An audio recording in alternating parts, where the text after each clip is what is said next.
Yes. Are you gonna leave those water bottles there? Or do you want me to put them tomorrow? I'm gonna just leave them up there for now. Yeah.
forgot for like.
Amen. We're going to get started with Sunday school this morning. Let's sing that song, Power in the Blood. There is power, power, wonder-working power. Well, there is power, power, wonder-working power in the blood of the Lamb. There is power, power, wonder-working power in the precious blood of the Lamb. There is power, power, wonder-working power in the blood of the Lamb. There is power, power, wonder-working power in the precious blood of the Lamb. At the cross. At the cross, where I first saw the light, the burden of my heart rolled away. There I think I received my sight. Now I am happy all the day. At the cross, where I first saw the light, the burden of my heart rolled away. There by faith I received my sight. Now I am cross at the cross where I first saw the light. The burden of my heart rolled away. There by faith I received my sight. Now I am happy for the day. There is power, power, wonder-working power in the blood of the Lamb. Power, power, wonder-working power, precious blood of the Lamb. There is power, power, wonder-working power in the blood of the Lamb. Power, power, wonder-working power, precious blood of the Lamb. At the cross, where I first saw the light, the burden of my heart rolled away. It was there by faith I received my sight. Now I am happy, one more time at the cross. At the cross, where I first saw the light, the burden of my heart rolled away. There by faith I received my sight. Now I am happy for the day. We're going to be continuing with the series that we started last week, our Sunday school series entitled The Difference Maker. We're We're going to open up this morning in prayer. David, why don't you open us up in prayer?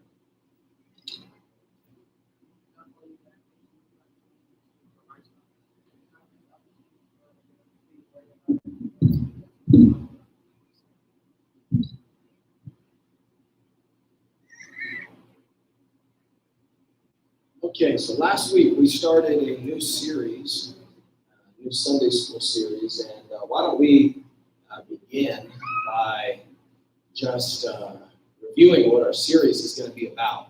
Who remembers what our Sunday school series is going to be about that we're going to be working on? The difference maker. We're looking at scriptures that talk about God being with someone. Very good. We're looking at scriptures that have the repeated phrase, the Lord was with him. The Lord was with him. These are scriptures that refer to God being with somebody. And why are we studying this? What is the study going to be about?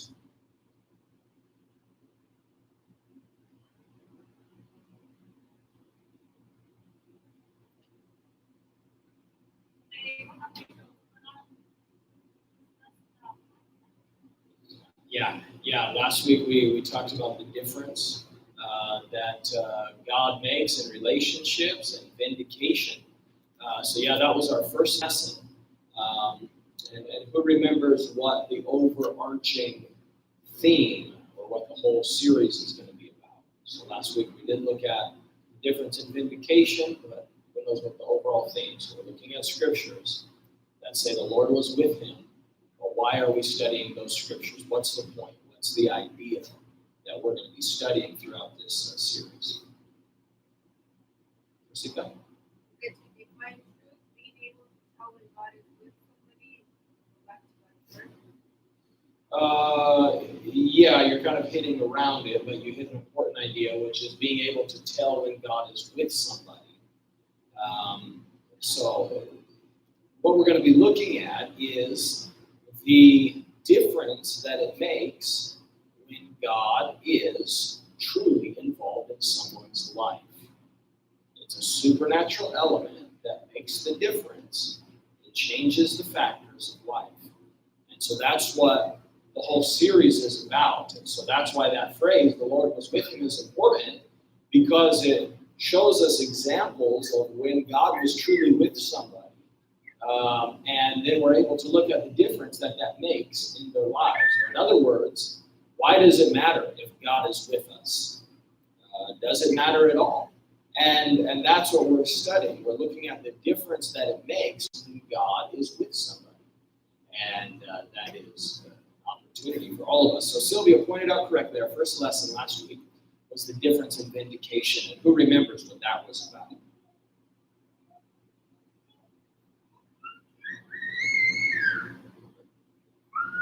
Difference in vindication.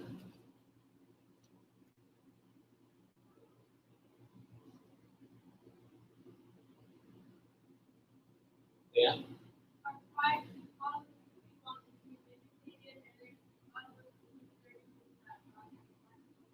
Okay, and that plays out in what situation did we talk about specifically last week?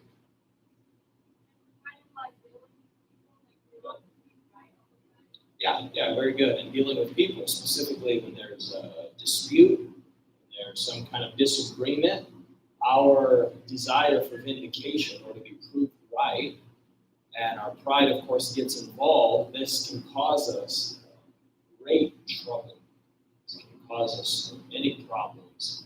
And there's people that make all sorts of poor decisions in these types of situations, and they don't understand the great need, which is for God to be involved in relationships, and especially when you are dealing with disputes. So we're looking at the difference maker, or when God is involved, what's the perspective on disputes and conflict when God is involved?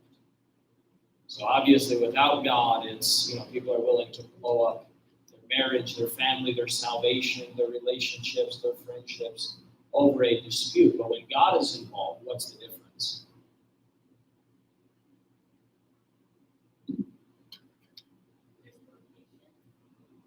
more patience. Yeah, that's true.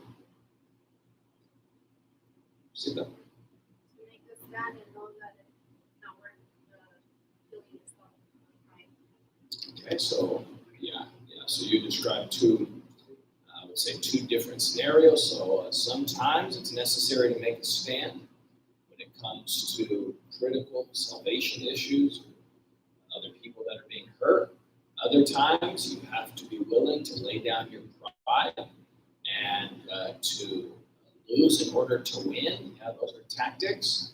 And that only happens if you have the right perspective, which is God involved. And if God is involved in your life, when you have a conflict, what is the perspective that you have of that? Rather than, I have to be proven right all the time. What's the perspective that you have? Dan? Good. Very good. God will vindicate you in His timing. So it's an issue of trust. Trusting God and allowing God to be God and to vindicate you in your timing, His timing.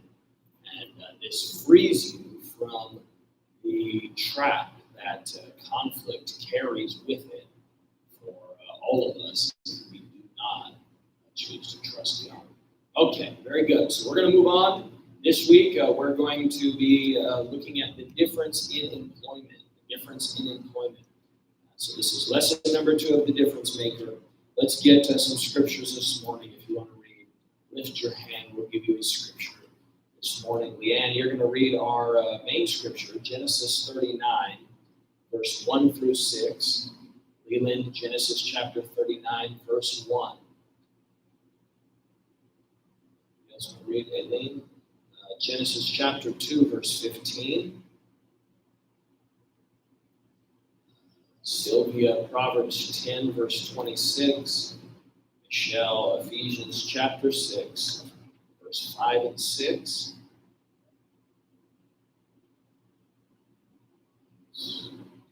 Rosita, Genesis 39, verse 3. Vicky, Genesis 39, verse 22 and 23. Genesis 39, verse 22 and 23. Okay. This is our second lesson, the difference maker. God is with somebody, there is a supernatural element that makes the difference in their life. This can be seen, it can be observed over time. God's presence made manifest is not just a saying, it is not just something that we create out of imagination. It is something that becomes clear in someone's life over time. You can see if God is with them. So our series, we are looking at people that the Bible states that God was with them. We see the difference. We can observe the difference in their lives as a result of that. So we're going to look at the difference in employment. This is going to kind of tack on to the study that we just finished, which was divine design. This will possibly be a good way of kind of cementing some of those ideas in your heart. And so that's what we're going to look at. In employment, we all have to deal with that arena of life. What is the difference if God is with us? Because work causes people all kinds of problems, stress, frustration. There's temptation built into it. And it matters if God is with you. Probably if you've served God for any length of time, you've seen how common it is for somebody to come in, get saved, they give their life to the Lord, they don't have a job, right? Then they get a job, and many times you watch people that they get off track from that moment. Now, why does that happen? Well, no doubt there is a lot of pitfalls built into the arena of employment. And so we need to examine what kind of difference it makes when God is in our lives in that arena. So we're going to look at the story of Joseph. And Joseph is one of the most clear examples of somebody who had God at work in and through his life, and we're able to track the pattern of what God does in many situations for Joseph, but we see this very clearly in the realm of employment. So Genesis 39, verse 1 through 6. Leanne, if you can read that real loud for us. And Joseph was brought down to Egypt, and Potiphar, an officer of Pharaoh, captain of the guard, and Egyptian, bought him of off the hands of the Israelites, which had brought him down thither. And the Lord was with Joseph, and he was a prosperous man, and he was in the house of his master the Egyptian. And his master saw that the Lord was with him, and that the Lord made all that he did to prosper in his path. And Joseph found grace in his sight, and he served him. And he made him overseer over his house, and all that he had he put into his hand. And it came to pass from the time that he made him overseer in his house, and over all that he had, that the Lord blessed the Egyptian house for Joseph's sake. And the blessing of the Lord was upon all that he had in the house, and in the field. And he left all that he had in Joseph's hand. And he knew not aught he had, save the bread which he did eat. And Joseph was a goodly person and well favored. Okay, the difference in employment. Let's think first this morning about the revelation of employment. There's great mistakes that are made concerning work, concerning our jobs. We studied this in detail in our last series. And many people, they think that work or job is something unspiritual or unimportant to God. They have the mindset, let's just get the job out of the way so that we can get to the holy stuff. So for some people, it's a discounting of the importance of work. For others, it's a incorrect division of the secular and the spiritual in their life. Or in other words, they think that who they are on the job and who they are in church are disconnected. And there are people that they are two different people practically, depending on where you find them. In church, they may be one way, in ministry one way, then on the job, they can be totally different. Great error is people that believe they can be a good worker, but a bad Christian, or a bad worker, but a good Christian, bad worker, but a great disciple, thinking that there's a division or a separation between these two arenas of life. Now, that's a mistake, and maybe let's open up quickly. Why is that such a mistake, a flawed way of thinking, that it's like I can be a bad worker, but a good Christian, or a good minister, a good disciple? Why is that flawed? Where's the error in that? Yeah? The way you work reflects who you are, and if you're not a good worker and you couldn't be a person, you're doing a bad reflection of God. Perfect. Yeah, so the problem there is that they are forgetting the primary truth, which is that the situations of life, they reveal character. They don't change us. Or in other words, it's not that you are actually a different person in church and on the job. You are the same person, but those situations reveal the internal. And this is why we can safely say that the moral characteristics of our life will be revealed through work. So we see in our scripture Joseph, a man of God. He becomes a reference point for relationship with God, for integrity, for character. And it's not an accident that the Bible tells us about his job, about his employment. If this wasn't important to God, God would have never put this in Scripture. You imagine, God is here recording his word for all time, and he deliberately records Joseph and his work.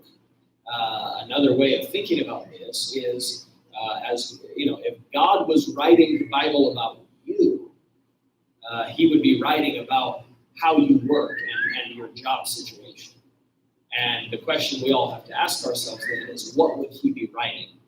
what would be recorded about you and your mentality about work, your character, the situations that, how you handle them on the job, the way that you think of employment, what would be recorded? Because Joseph, his life is recorded for all to reference off of. And God deliberately does this. Genesis 39, verse 1.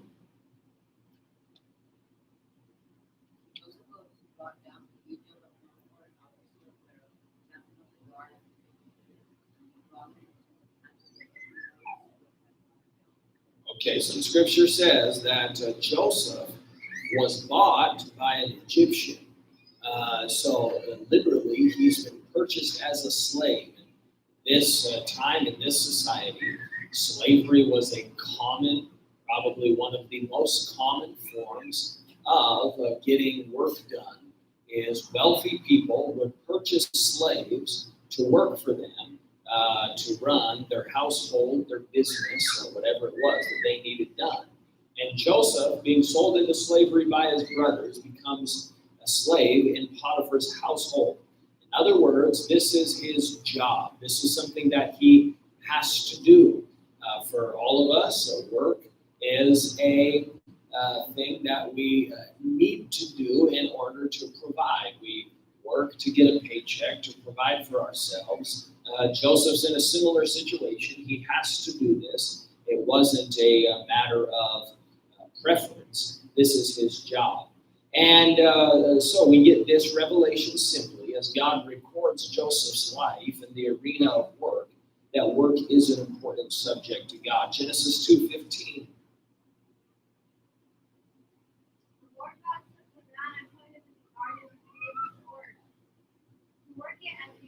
Okay, so here's God's original design, man in the garden to work and take care of it. This is not after sin entered the world. Work existed before sin entered the world, or in other words, God's perfect design involves work. I personally believe that even into eternity, I believe we are going to be working for God still. This is why it's a good idea to be a great worker, to learn to love work, to develop your character in such a way that you are a capable worker. Because, I know some people think that heaven's going to be, floating around on a cloud eating chocolate cherries for forever. I don't believe that. That's not, my personal conviction about that is I can't imagine a God of purpose seeing this as the ultimate destination of his creation is to do nothing. But what we see from Scripture is from the very beginning, mankind created to be productive and creative. And then the Bible even tells us that into eternity, we will be ruling and reigning with Christ. That implies production. That implies having some type of function. It tells us we will be judging angels. So clearly, there's a reason God cares about this, and it's part of his design for his people. Like we pointed out, work is a revelation of character. You can see what kind of person someone is, what their heart is like, by how they work or don't work. Proverbs 10, verse 26.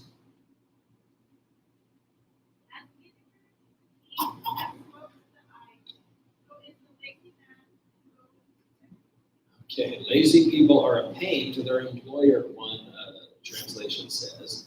They're like smoke in the eyes or vinegar that sets the teeth on edge. Ephesians 6, verse 5 and 6. Slaves, obey your earthly masters with respect and fear, and with sincerity of heart, just as you would obey Christ. Obey them not only to win their favor when their eye is on you, but as slaves of Christ, doing the will of God from your heart. Okay, so the connection there between the heart and how somebody works. Someone once said that hard work spotlights the character of people. Some turn up their sleeves, some turn up their noses, and some don't turn up at all. Your boss is the first judge of your work. This is one of the ways that we can get an insight into our character. let's be honest, sometimes we have blind spots for ourselves. You ever talk to somebody that they have very high opinions of themselves and everybody else is like, you're delusional? You ever work with somebody that they think they're the most fantastic worker and everybody else disagrees with them, but they believe it wholeheartedly? The other day I stopped in at a restaurant. There's a guy that I know, and he's there sitting with one of his coworkers, and I'm just kind of eavesdropping, and he's talking like he's the most knowledgeable.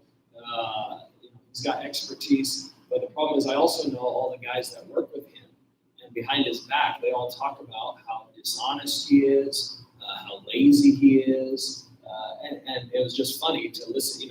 You would think by listening to him talk, this guy is just a prime example of this profession. And the reality is other people had a very different opinion. And so I say that to simply say that those that are in authority over us, and many times if we have wisdom. Hopefully you understand what wisdom is by this point. If you have wisdom, you will recognize that many times those in a place of authority over you will give you insight into your character. The foolish person constantly disregards the opinion of those in authority about them. It is always, oh, the boss is stupid.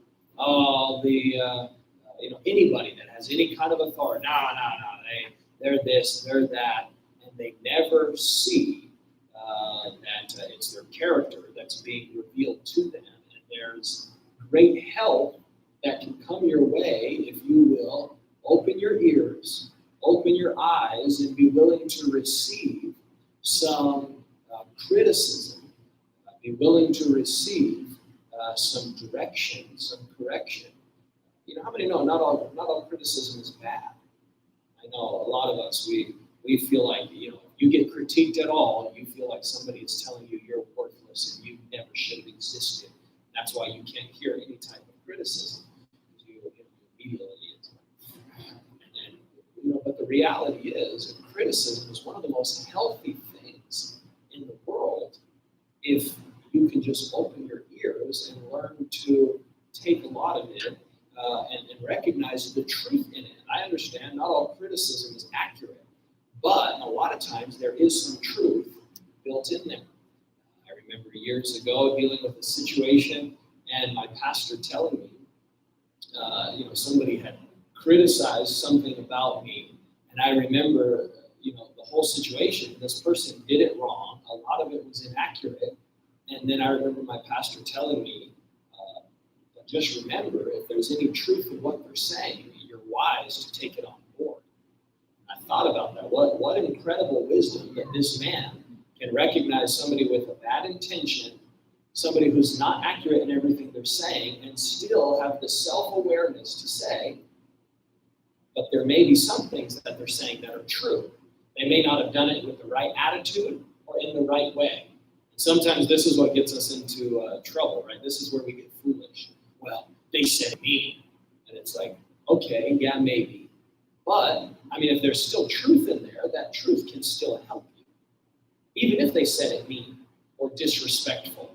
If you have the ability to say, oh, they didn't say it the best way, but a lot of what they're saying is true, that's going to make you better if you can have the ability to see that. Genesis 39, verse 3. And his master saw that the Lord was with him, and that the Lord made all things prosper. Okay, so here's Potiphar. Joseph is his slave, and it says that Potiphar sees that God was with Joseph.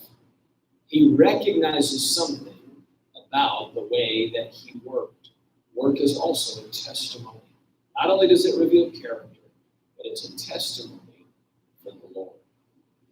It's bad when you speak like Jesus, but you work like the devil.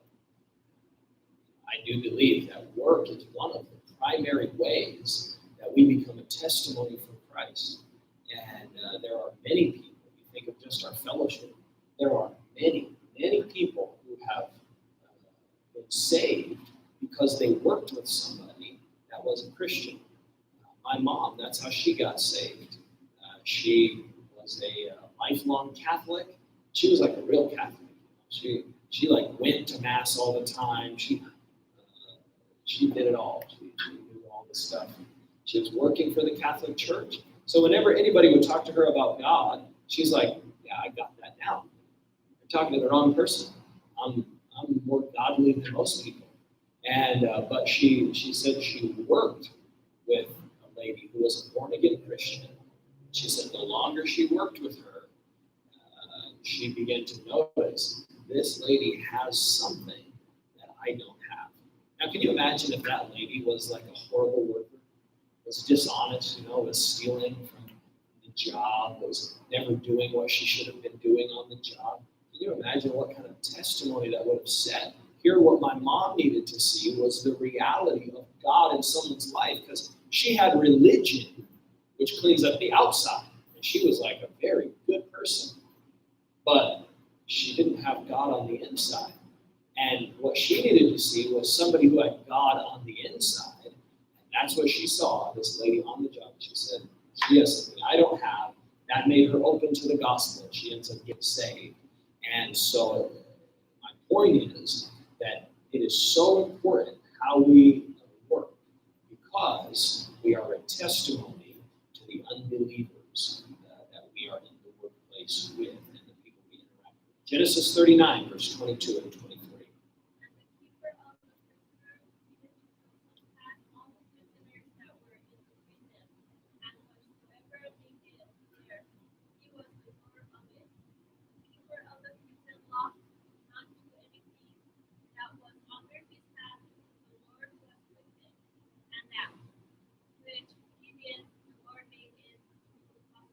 Okay, so here's Joseph in prison, and once again, he becomes a testimony of God, being with him, even in this dark place where many people would simply be bent out of shape that God would allow this to happen. Joseph, in the arena of work, is still living out a testimony for God. Okay, let's open up there. Revelation of it. Questions or comments before we move on?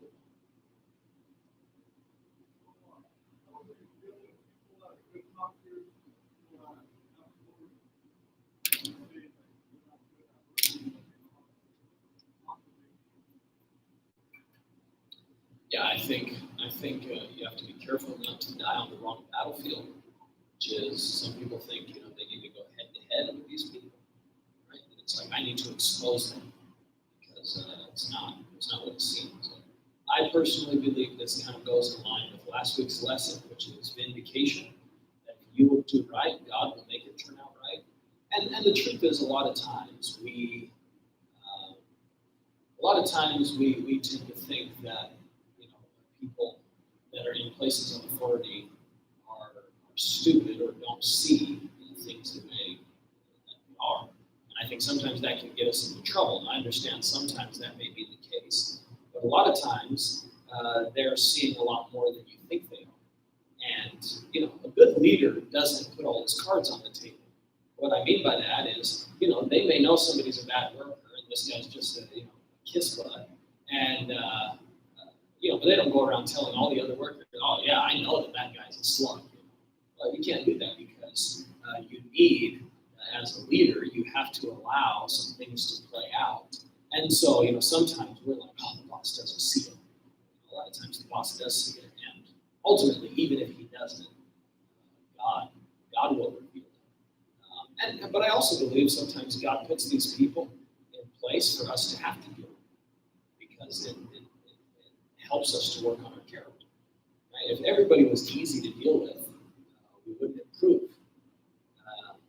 Usually, if that's not this one, but I think that's the ultimate thing. It's just you keep your heart right, you do a good job, and you'll be amazed at how that will expose other people if you just do what you're supposed to do. Good question. Who else? Question or comment?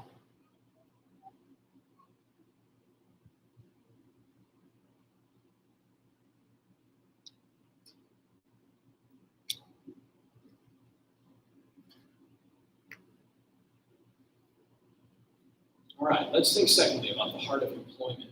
Let's get some more scriptures. You can read if you're in Genesis 39, verse 2.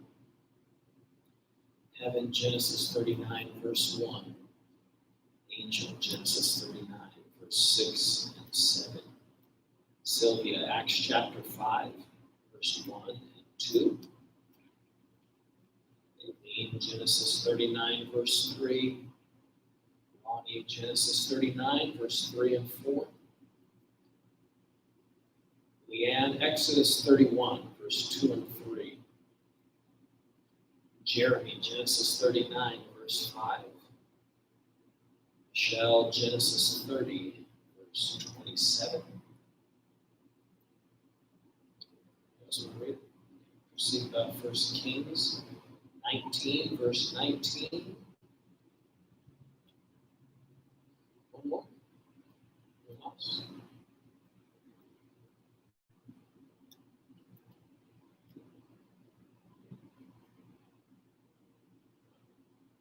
So stop there. All right, the heart of employment. So first we have the revelation of employment. Now we need to think about the heart issue. Because the heart has a lot to do with God being with us in this arena of life. Our whole series is about God being with us and the supernatural difference that makes. And the heart is always the X factor. The heart is, in many, probably most cases, the most important variable in any situation. You can watch people that deal with unbelievably hard things. With a heart that is kept right, they stay on track. You can watch somebody that's given every advantage, but with a wrong heart, they will get off track. The heart is a powerful thing. So let's think about some understandings about the heart and the arena of work.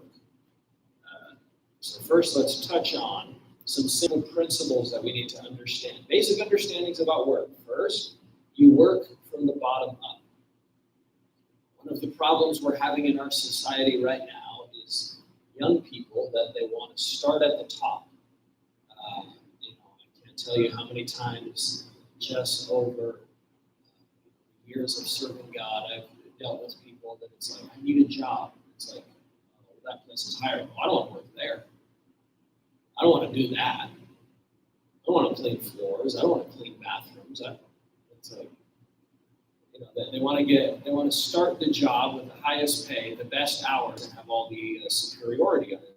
It doesn't work that way. In the arena of jobs, you work from the bottom up. And if you have nothing, guess what? Getting something, even if it's not great, is a step in the right direction. You work from the bottom up. You can't be in charge from the beginning. This is one of the most foolish concepts that our generation has bought into.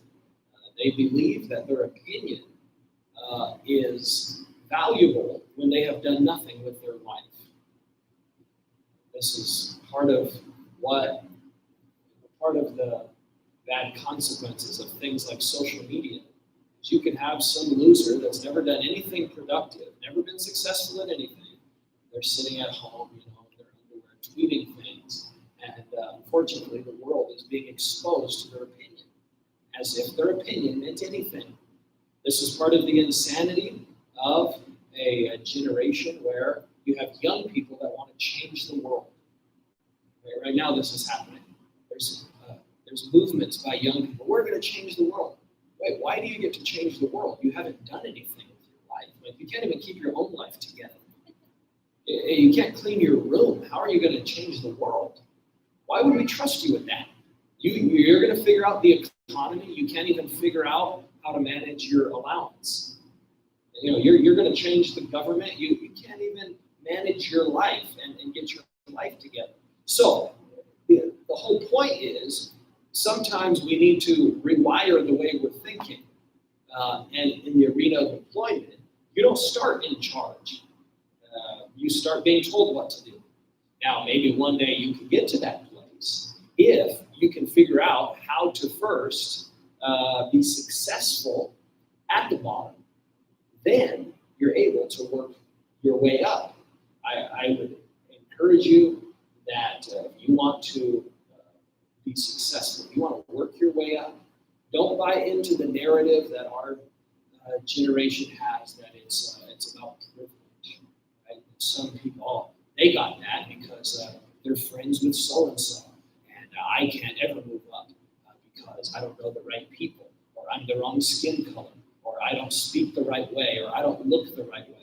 As long as you're a victim in your own mind, you will find it very difficult to ever take advantage of the opportunities that are in front of you.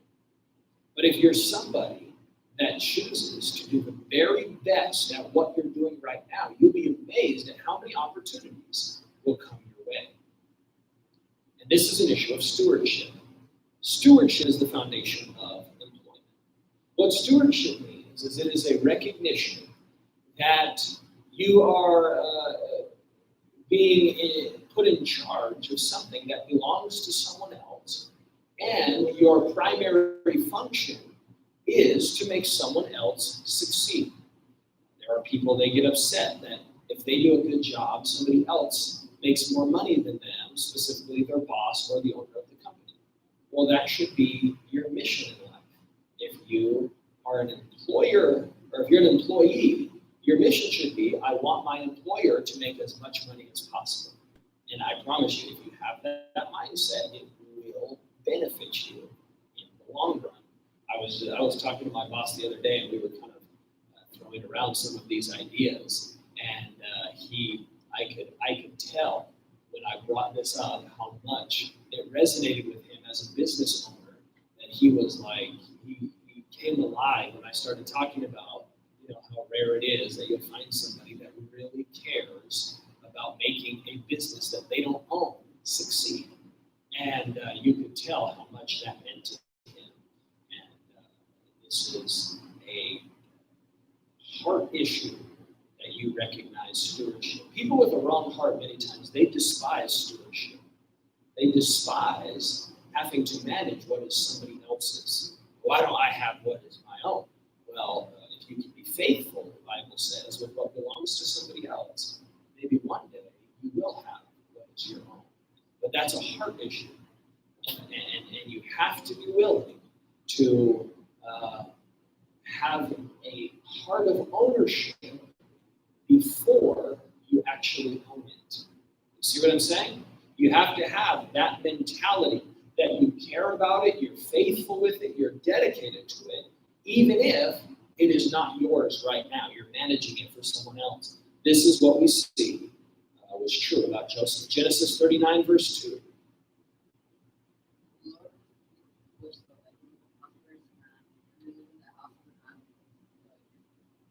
Okay, the Lord was with Joseph. He was a prosperous man. He was in the house of his master, the Egyptian. In other words, he had been put in charge to manage what Potiphar owned. And this is part of what gets God involved in your work situation if you will be a good steward. The second thing that we have to see is that your situation does not determine your performance. Some people, they feel justified being lazy because of their work environment or situation. Right? Their mentality is like, why work hard? The boss is mean, the pay is low, the benefits are slim. Joseph is put in Scripture as an example for us. He was a slave. In other words, he probably has the worst of all employment situations, and he was still a good worker. Genesis 39, verse 1.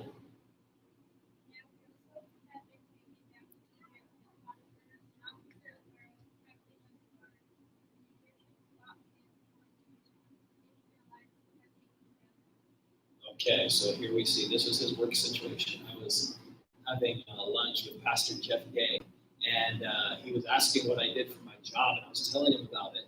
And he's like, man, that sounds like so perfect for being in ministry. And I was kind of relating to him, how well it's worked out, but the truth was I didn't start with that. In fact, my wife could attest to this.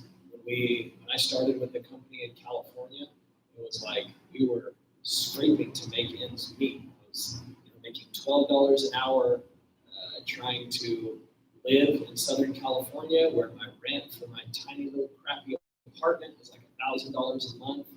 And just to throw this in, all along the way, we never stopped tithing. So there are people, I'm sure nobody here, but maybe some watching online, that would say, oh, I can't tithe, I can't afford it. My wife and I have been down to budgeting the last dollar and still tithing. You can tithe if your heart is in the right place, because it's not an optional thing. When your heart is in the right place, you know it's God's, it's not mine. And starting from there, then when I came here, when I started back with them, I started getting 20 hours a week, making $12 an hour. So you do the math at how much that was. And but over time, what happens is God will honor it if you do a good job. And now it's become something that's a great blessing to being able to minister in the capacity that I need to. And it's turned into something that is a great thing. But again, the point is, you want God involved. You don't just use the situation to excuse bad decisions and wrong actions. The third thing we have to pay attention to when it comes to our heart and employment is that with promotion comes temptation. I understand I'm not talking to a bunch of slugs that have no idea how to be successful at anything. Many of you are very capable. You've been able to move up in business atmosphere on your job, and you have proven yourself to be a valuable asset in whatever employment that you're involved in. But we do have to recognize that that isn't just a place when you come to some level of success. The danger is we stop being careful about our heart, and we can get the mindset that it's like, my success is proof that that my heart is in the right place all the time. And that can happen in many arenas of life. And for many people, this happens with ministry. They get some success in ministry and they forget about their character. But it can happen on the job as well, as we can have some promotion, some success, and we can find ourselves trapped in situations where we weren't being careful about the temptation that comes with promotion. Genesis 39, verse 6 and 7.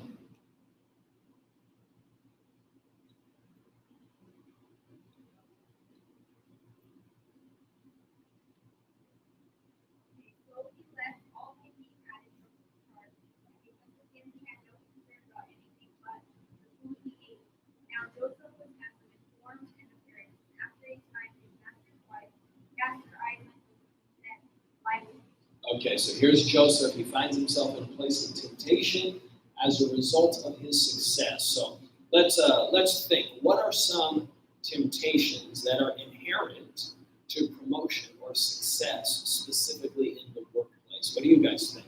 What are some things that we have to watch out for as God helps us? And again, the point isn't we should all be losers that never move up in life. That's not the point. Joseph, God was with him.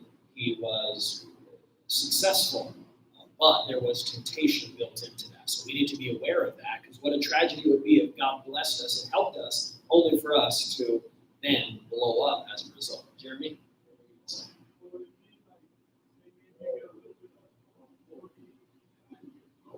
Sure.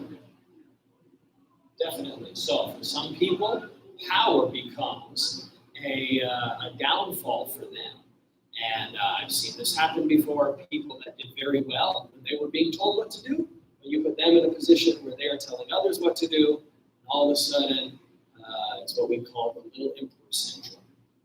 In other words, they think they are in charge of the world, and this is the moment they've been waiting for to be able to abuse all of those that are below them. And so, yeah, that's true. Power. Yeah, there's another hand somewhere. Michelle? Start to be arrogant. Okay, pride. Yeah, so pride is an issue. This is Nebuchadnezzar, right, looking out across his kingdom. Look at this great kingdom that I have built. God says, no, I built it. I let you be in charge of it. So yeah, pride can get us into trouble. And let's be honest, especially many times us men, that can really be our downfall. It's as men that we really start buying into our own press. Most of us, you've seen the guy, right? He's overweight, he's balding, and he's driving around town in a black convertible with the top down. Right? And you're like, something's not right about this. But he has been convinced that because he's had a little bit of success monetarily, that this is now a statement about who he is. He thinks he's the hottest thing on the block. Everybody else is laughing at him. So if you get back into like a poverty mentality, you're getting more financially, and what people got to it. Yeah, so a lot of times one of the mistakes that we make is we think that it is only when you don't have a lot that you have difficulty letting go. But the reality is a lot of times it works the other way. I've met many people that when they had nothing, they were willing to give everything. Because it's easy to give everything if you have nothing. It's easy to say, God, you can have it all. It's a different thing to maintain a liberal mentality and lifestyle and character when now you actually have something to give. It means a different thing to tell God, I give you everything when you have a lot, right? It's the rich young ruler who, I've done all the commandments. Okay, sell all that you have. Give it to the poor and come follow me. Whoa. You know, that probably would have been different if he was a beggar on the street. Sell all that you have. Okay, here's my hat with coins. But when you're a ruler, that is a different test. So yeah, absolutely, that can be an issue. Yeah. Dan?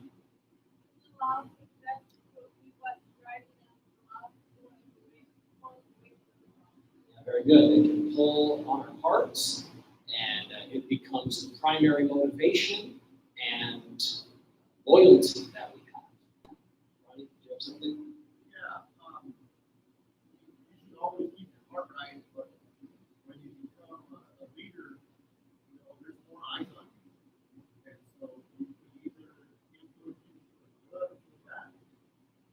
Yeah, that's true. There's an increased impact, which definitely brings a different level of accountability and exampleship that you have to live with. Yeah, that's true. Yeah, you guys hit on a lot of good ones. Obviously, Joseph right here. The temptation that comes with his success was sexual. This can be true in the workplace.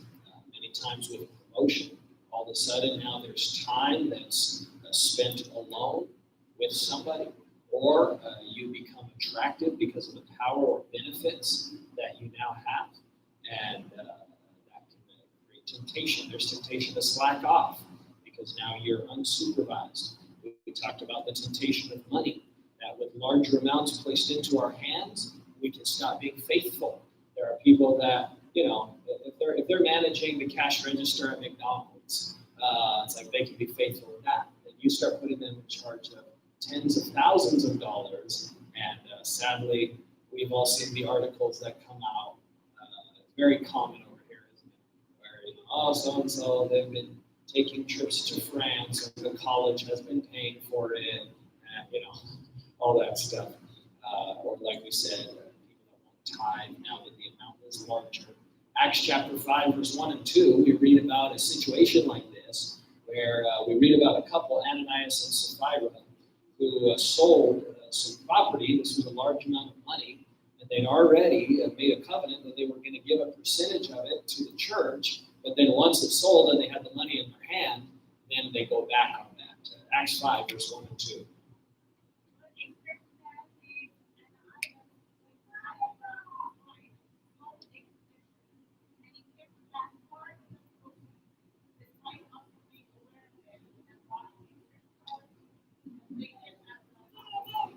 Okay, so with this financial increase, they become unfaithful financially. Then there's the temptation of time.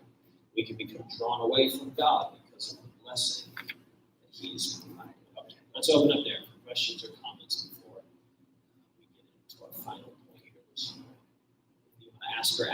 we move on.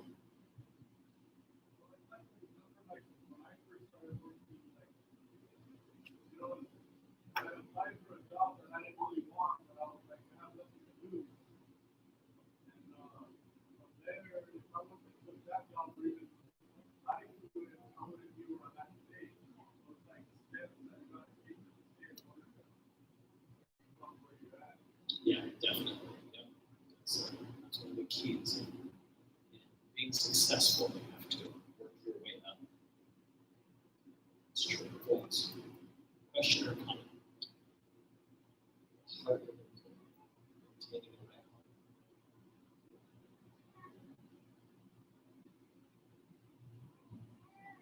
heart. All right. Let's think lastly about the difference in employment. We're going to have to kind of run through this quickly. It's out of time. But let's think. If we do right, if we keep our hearts right, what does God do for us? Or what is the difference? Why does it matter? Does it really matter to keep your heart right in this arena? Let's think about three things that we see happen with Joseph. First, if you will keep your heart right, God will give you favor in employment. He can cause us to be viewed favorably. Sometimes we forget this, that God is able to cause other people to see us in the right way. We feel like we're going to do right, nobody's going to see it, we're going to be overlooked, and the crooked people are going to be successful. But we read about Joseph that God made all that he did and prospered, and his master noticed. He can also turn things around for us and give us favor in situations. You think of Joseph, he comes to Potiphar's house as the lowliest slave, but he ends up being the one that's in charge. And this is what God can do. God can turn things around on the job. I believe God can remove difficult people at times. God can open opportunities that don't even exist. I was telling Pastor Dave when I was telling him about my job that when I moved out here, I was going to start applying for jobs, and I just told my previous boss that it was with the company I was with in California, I just told him, hey, expect some calls, I'm going to be applying for a job. And he created a position for me to keep me. Or in other words, there was an opportunity that didn't even exist that I was able to get because God's faithful, so God can do that. We read that about Joseph. God can also cause there to be an anointing or a supernatural ability at work.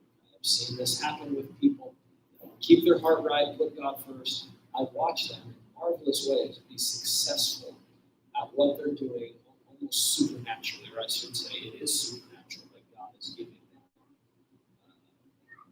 favor. One of my roommates, actually, when I was single, we were both serving God, and he got this job at a factory where they made conveyor belts. Nothing he knows anything about. He started, he was just like painting a piece of metal on the side of the conveyor belt. And within a few years, because this guy was a good worker, he kept serving God, stayed faithful, he became one of the engineers at this company. And he had no qualification for that whatsoever. Never went to college, never did any of this. And he's making like big money and doing some pretty awesome things. But that's just God giving how does he know how to do that? How did you figure that out? Well, God was helping him. And so this is what God can do for us. The Bible records many people that are enabled by the power of God in employment and in the job atmosphere because of their faithfulness. God also blesses the businesses where God's people are employed. This is the story of Joseph's life. Genesis 39, verse 5, it tells us Potiphar's household was blessed because of Joseph. And that's a helpful thing because that has to do with our ability to continue to make a living. One of the things I regularly pray for, I would imagine a lot of you do as well. When I recognize places where a lot of our people in church are employed, like, for example, the labs, I pray that God will keep blessing that place in the sense that we're going to keep having people who see the need to put funding over there so that our people continue to be able to have opportunities and continue to had success. But I believe that God is willing to do that for his people. He can bless private businesses. He can bless government endeavors for the sake of his people. God is willing to do that. Lastly, employment becomes a springboard for ministry. How Joseph worked and responded on the job eventually brought him into his destiny. God's ultimate destiny for Joseph was not managing Potiphar's household or being in charge of the prison. His ultimate destiny was to be in charge of an entire nation and then to bring salvation for God's people. And because Joseph was faithful in employment, God brings him into his destiny. We read of a powerful step that Joseph takes and goes and interprets Pharaoh's dream, and Pharaoh puts him in charge of the nation.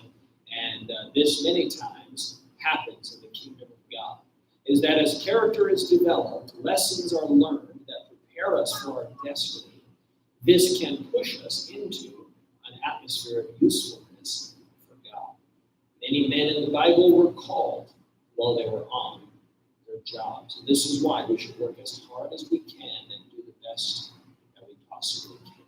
So, we've got to think about life and our future based on our attitude towards work right now. Will we be rewarded, called, promoted, or disqualified? This is a massive arena of life that we must consider. We need God's involvement. Okay, so that right there is the difference in employment. We'll just give a quick opportunity here for questions or comments before we finish up our lesson this morning. Along the lines of what this is about, like I've seen that when I worked at the Christian Center. I started off as an advocate making $9 an hour, and within a year, the company got like this extreme brand where I made an extra $3 an hour within a year. And when I was gonna leave, they were like, "Nope, we found another position for you to have," and it was just like, wow, God really like when you do continue to build your testimony and show how good of an employee you are because God, that's what God wants it. He blesses the company. He blesses you in the midst of it. It's just amazing to see how that happens. Yeah, good example. Michelle testifies of this happening in her life and the job she had, that God gave that workplace more money, and she was able to be blessed. Remind me of the scripture, Colossians 3:23. It says, "Work as if you're working for the Lord." So basically, everything that we do, we should be trying to honor God in every facet of our life. Yeah, very good. That's a perspective issue, right? It's how you see life. It's how you see your job. It's how you see really every area of life. All that you do it as to the Lord.